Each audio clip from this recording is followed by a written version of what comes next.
E aí galera, aqui é Keno Miller do canal KMG Animes e tô aqui pra falar de anime mais uma vez. E o anime que retorna aqui pro canal é Fire Force, que por sinal teve um bom episódio, eu gostei, mas tem ali uns probleminhas, que na minha opinião é problema, mas na opinião de outros pode até nem mesmo ser. Mas ainda assim é um bom episódio, que ele mexe aí da galhofa infinita para também a grande tensão, mas a gente fica bem chocado no final das contas. Mas antes de comentar, peço aquele like para você estar ajudando o vídeo. Se você curte esse tipo de conteúdo, se inscreve no canal. No caso, pessoal, o que a gente vê logo de início, né, é um pouco aí da relação entre a Lisa, o Pirrainha e o Vulcan. Eles estão conversando ali, no caso, na sua casa, onde até mesmo eles próprios falam que são como uma família. O próprio Vulcan fica falando isso várias vezes. Ele ama muito os irmãos dele, que podemos dizer que é assim. E aí o que acontece é que a gente acaba vendo que o protagonista, o Arthur e a irmãzinha, eles estão ali passando um bom tempo conversando e tentando entender o que vão fazer com aquela informação que o protagonista tem acabado por receber, que é de fato, no caso, uma coisa que vem da Dollar Burst. O Adola Link aconteceu com ele ali e ele não sabe se deve confiar 100% nisso. Porém, ele deve ali apostar na dúvida, tendo em vista que no caso já aconteceu de ser certa a previsão, né? Como foi lá com o Benimaru. E aí mesmo os outros não confiando 100% naquilo ali, eles começam ali a investigar o derredor, onde até mesmo ele vai, sobe nos céus para poder ver de cima se consegue encontrar alguém ou algo do tipo. E quando ele faz isso, acaba se separando e aí seria a pior decisão possível, até porque dá muito ruim. Enquanto isso, os personagens vão lá avisar o Vulcan e o Vulcan até mesmo fica dizendo que não sabe o que está acontecendo e não teria um porquê deles querer ir atrás dele, até mesmo querer matá-lo, até porque para ele é o único que tem raiva dos caras e não os caras dele. Só que ele não sabe de nada, ele está sendo o mais enganado de todos ali.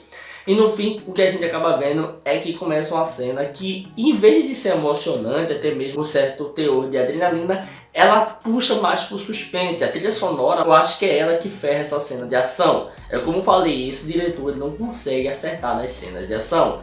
E ele acerta em cheio na próxima, que é a cena de ação com comédia. Aí sim ele consegue acertar. Mas quando é uma cena de ação, principalmente porradaria, ele não consegue. É o que ele apela para tensão, que é o que ele faz de melhor, que é criar uma aura de suspense. Só que aqui não combinou muito bem. A gente vê que o próprio protagonista ele acaba sendo confrontado pelo inimigo, né, o líder da terceira brigada, onde de fato ele acaba por atacar ele. A gente vê boas movimentações, cenas fluidas e tal, porém tudo isso sem emoção nenhuma, sem uma música, sem uma direção que mostra ali um combate de fato. É mais como uma coisa de suspense. A gente vê ali um tecladozinho, um pianinho tocando, enquanto tá rolando a treta da bexiga.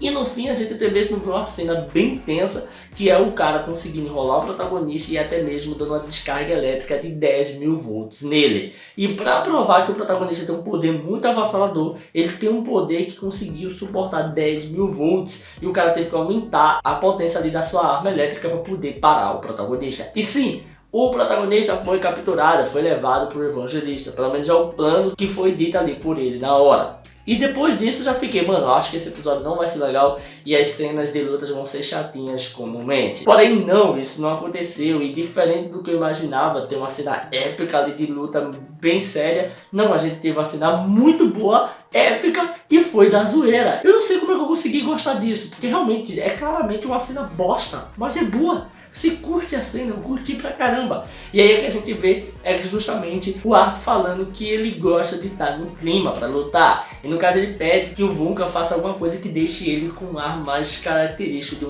de um cavaleiro.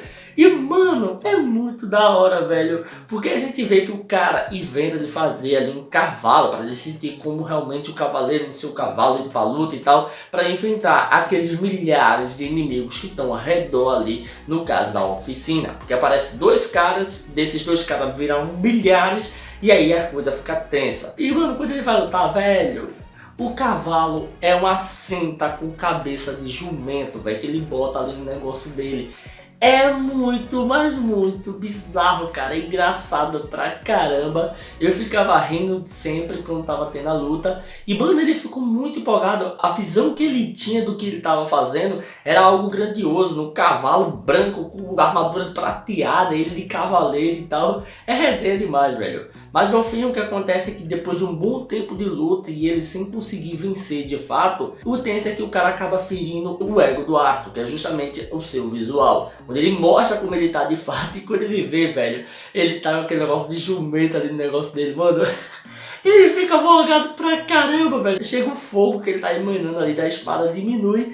E aí que a gente acaba vendo que simplesmente ele acaba ficando meio que palha pros personagens. E os personagens podem sobrepujá-lo agora, porque ele tá envergonhado. É muito paia, é muito bosta esse personagem. É um personagem idiota, como a própria obra fala. Mas ele funciona, velho. É engraçado e você consegue aceitar o fato de que ele tá ali lutando. Mas, mano, é um cocô. É um cocô, ele não se encaixa em nada com todo o contexto ali, com tudo que está acontecendo, com a própria obra em si. Ele está além da realidade do que seria nessa obra. Ele realmente quebra, no caso, todos os paradigmas. E, mano, é até engraçado quando a gente vê ali o pé de pano, que é o jumento se lascando, tudo morto, tudo destruído, e os caras ferram ele. E aí ele fica ali, né, triste porque o pé de pano se lascou, mesmo sendo um jumento. E ele vai continuando por lutar.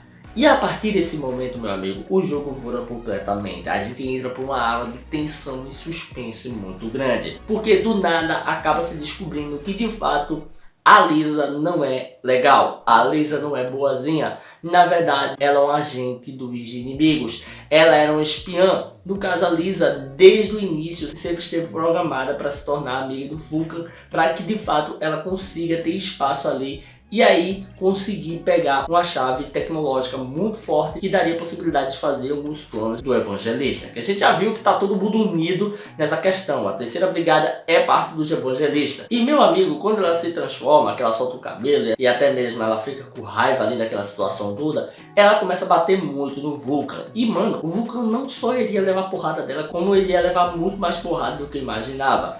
E a cena vai ficando tão tensa e tão amedrontadora, onde a gente vê ali a única família que o personagem tinha sendo quebrada. E ainda mais chega lá o líder da terceira brigada, que passa facilmente pelo arco e começa a humilhar o cara. E para piorar a situação, ele com aquela bengala dele começa a torturar todo mundo, inclusive o próprio Vulcan. E ele diz que quer a chave de todo jeito. O Vulcan não sabe o que é que se trata, tudo aquilo que ele está falando. E aí a gente vê o cara pegando a criança ali que ele gostava muito, jogando contra a parede e até mesmo atirando no peito do menino. Então é um tiro mortal, o cara tá morrendo ali, tá se lascando.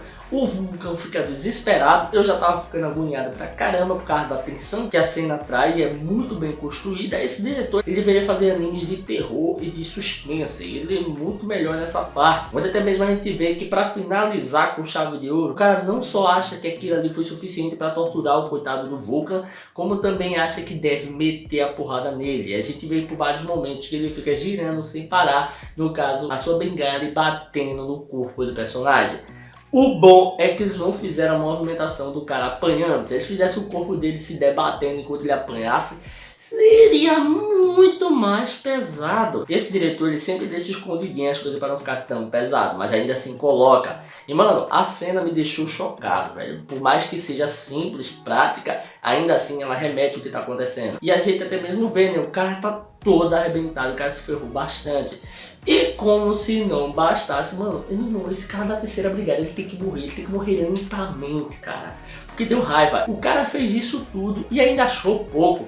Onde a gente mesmo até vê que a Lisa só faz olhar. E aí ele pega aquela bolinha que teria ali o sonho do personagem, que no caso faz aquele holograma bem bonito e tal. E o que é que ele faz? Ele começa a descer a porrada e quebrar aquilo ali. A gente só vê o Vulcan se desesperando e até mesmo preocupado. E falando que tá quebrando aquilo que ele tanto ama. Mano, muito tenso, cara. Curti muito o episódio, foi muito bom. A única coisa que eu mudaria realmente, como eu falei, era o início, né? Porque o início eu acho que deveria ser mais ação, mais empolgante pra gente ver ali a derrota do personagem, não ser aquele suspensezinho com o pianinho. Mas de resto foi muito bom. Apesar de ter umas loucuras na obra que faz parte e eu já comecei a aceitar que essa obra é escrachada em certos momentos. Agora eu quero sua opinião, você concorda comigo ou acha que eu exagerei? Escreve aí nos comentários. Se você curtiu esse vídeo, dá aquele like. like, comenta, não deixe de se inscrever e ativar o sininho para estar recebendo notificações dos vídeos que eu postar aqui todo dia. Tranquilo? Valeu, galera! Fui!